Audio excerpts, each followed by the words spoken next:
May is coming very fast, and that means a slew of new games. Hi folks, it's Falcon, and today on GameRanks, the top 10 new games of May 2020.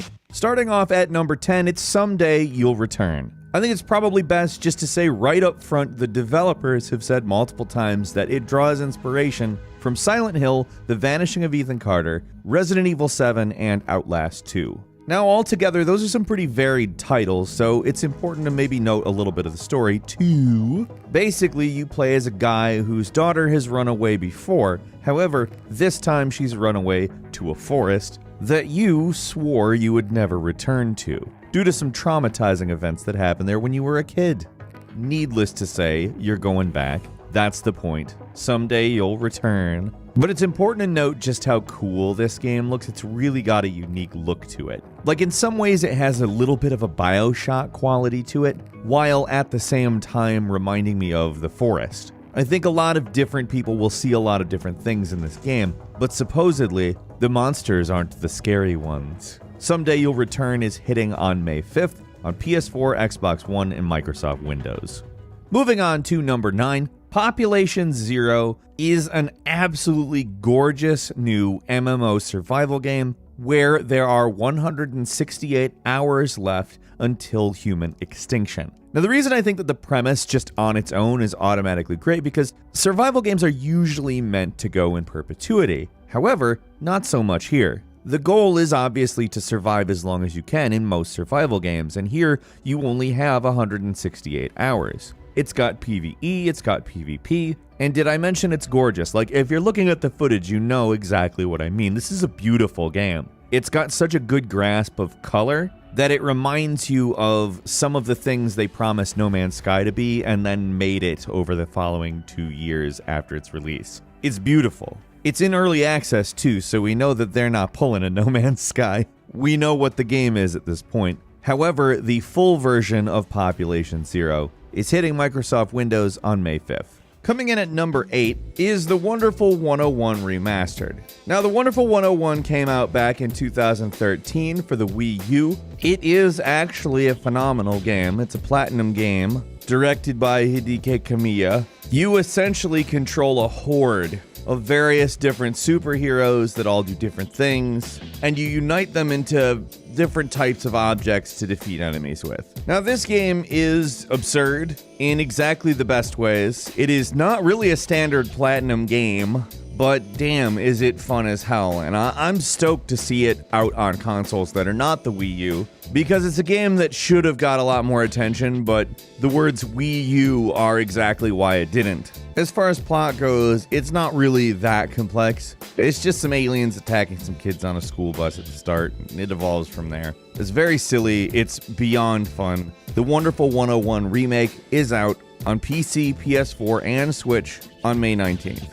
Number 7 is Those Who Remain, a psychological thriller, a game where you, Edward, have a good life, a good family, and yet you have a secret affair in a scary little town called Dormant. I'm sure it's called that for a reason, too. It sounds a little bit too much like Dormant, and the town is apparently on some sort of weird dimensional rift where the fabric of reality is in question. You travel between two dimensions, the quote-unquote real one and a scary one. You have to manipulate light sources to keep yourself in the light, otherwise you are going to get into trouble. And let's just go ahead and say something. This is, for the scale of game it is, absolutely gorgeous. The art direction in this thing is just amazing looking. It evokes a lot of 80s stuff, but a little bit more grim. The colors are a little bit muted, but not super muted. There's a lot of colored light being played around with, but it's not so blatant as a lot of colored light is nowadays. And there's a lot of scary sights to see. Those Who Remain is coming to PS4, PC, and Xbox One May 15th. It will also be coming to Nintendo Switch sometime during the summer. We will keep you updated on that. It's very exciting looking though. At number 6 is The Elder Scrolls Online Greymoor, which is a new chapter, obviously, which is actually set in Skyrim 1,000 years before The Elder Scrolls Skyrim. Now, it's obviously not the full Skyrim map, it is Western Skyrim. Essentially, what you're tasked with doing in this DLC is stopping a vampire lord. It is a continuation of the Harrowstorm story, and the story it's telling will continue to be told throughout the entire year. Now, I'm just gonna go ahead and say this, like, The Elder Scrolls Online is a way better looking game. It's, for the most part, a better working game than most Bethesda games. They made an engine specifically for it that does what it's supposed to do. I think we all know my gripes with Bethesda using their same engine over and over again. I don't need to retread them. I'm looking forward to exploring Skyrim in The Elder Scrolls Online, and I will be doing so when it hits on May 18th. At number 5 is Ninjala, which is, I'm just going to go ahead and say it, a game I'm really excited about. I really didn't hear about it until fairly recently, and it gives off these serious Splatoon vibes. But I'm going to go ahead and say something else. If you combined Splatoon with an old game you may or may not remember from the 1990s on the Super Nintendo, which was called Gomon in Japan and Legend of the Mystical Ninja here in the US. It is, of course, a multiplayer game like Splatoon where you're competing against other players to win the match. You get katanas, you get hammers, you get yo-yos. That's what reminded me of Mystical Ninja, as well as the music. The music is just like powerfully Legend of the Mystical Ninja-esque. This looks like one of the most fun games, and if it turns out to be as fun as it looks, I am going to be lost in competing in this game. Ninjala is hitting May 27th. You can download a demo now. It is tons of fun, and I cannot wait to play the full game. At number 4 is Before We Leave, a city builder on a hexagonal grid where you rebuild civilization. You emerge from the ground without the knowledge to grow anything but potatoes, because potatoes grow under the ground. You do so much more over the course of this, of course. You even leave the planet. I, of course, have not played it yet. It's not out. It does look very cool. It purports itself to be able to build multi-planet resource networks that may or may not be under attack from hungry space whales that you have to fend off. It claims non-violently, although I'd be very interested to see exactly what it means by non-violence. It is very cool looking, though. You're on a big sphere with hex grids, you build cities, you deal with stuff. And personally, it's something I'm very interested in. In some ways, it does remind me of Civilization, although, again, it purports itself to be non-violent.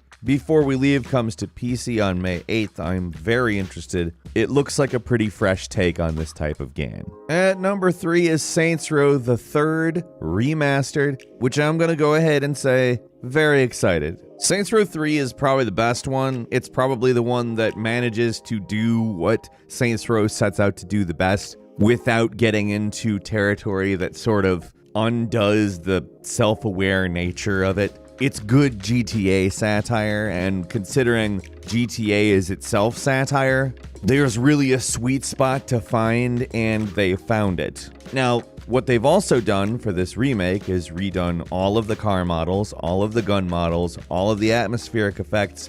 Basically, it looks way better. Does it look like a brand new game? No, of course it doesn't. It's a decade-old game. It's from 2011. But all those new lighting effects, the volumetric everything, it all looks really nice. I will be playing Saints Row 3 Remastered. Of course, it is coming to us on PC, PS4, and Xbox One on May 22nd. At number 2 is Minecraft Dungeons, a brand new dungeon crawler built in Unreal Engine with the aesthetic of Minecraft, keeping in mind this is not a mining or crafting game. It is a dungeon crawler, period. It's just set in the world of Minecraft. Now that, of course, means they have to take some liberties. Those liberties, to me, look as though they fit with what they're trying to do. However, there is no class system. You essentially start from scratch and build your character in the same way you might consider building a world in the Minecraft. Personally, I think this is actually a pretty good looking game. I love the lighting. They've really gone for a good look with it. It obviously does look like Minecraft, however, it doesn't have the same sort of stale lighting of Minecraft, and let's just go ahead and say Minecraft RTX has sort of ruined that look for me in some respects. So I'm quite thankful for the fact that it looks the way it looks, instead of like vanilla Minecraft. Minecraft Dungeons hits PC, PS4, Xbox One, and Switch on May 26th. And finally, at number 1 is Maneater. Maneater is basically Shark Simulator. It's not a real shark simulator, like if you're looking for something that accurately models how sharks are. This is not it. It's more along the lines of Tony Hawk's Pro Shark. I know they don't want it. The developers cite a much wider list of influences, but let's just be clear, that's obviously there. It does try to incorporate sort of open world elements, and in some respects it calls its combat system inspired by both Punch-Out and Dark Souls. It is an absurd looking game. They're certainly pushing some boundaries as far as what is reality and what isn't. Maneater is hitting PC, PlayStation 4, and Xbox One on May 22nd. There is also a Switch version coming, but we don't know release date information. That's all for today. What do you think about these games? Leave us a comment, let us know. I know I'm at least trying all of these games this upcoming month. Hopefully they all turn out to be as good as they look. I'm particularly excited about Ninjala and the Saints Row remake, and probably Maneater. I just really want to actually play Maneater. It's been something that's been on my radar for a while. Leave us a comment, though, on your thoughts. And if you enjoyed this video, click like. If you're not subscribed, now's a great time to do so. We upload brand new videos every day of the week. The best way to see them first is, of course, a subscription. So click subscribe and don't forget to enable all notifications. As always, thank you very much for watching this video. I'm Falcon. You can follow me on Twitter at Falcon the Hero. And we'll see you next time right here on GameRanks.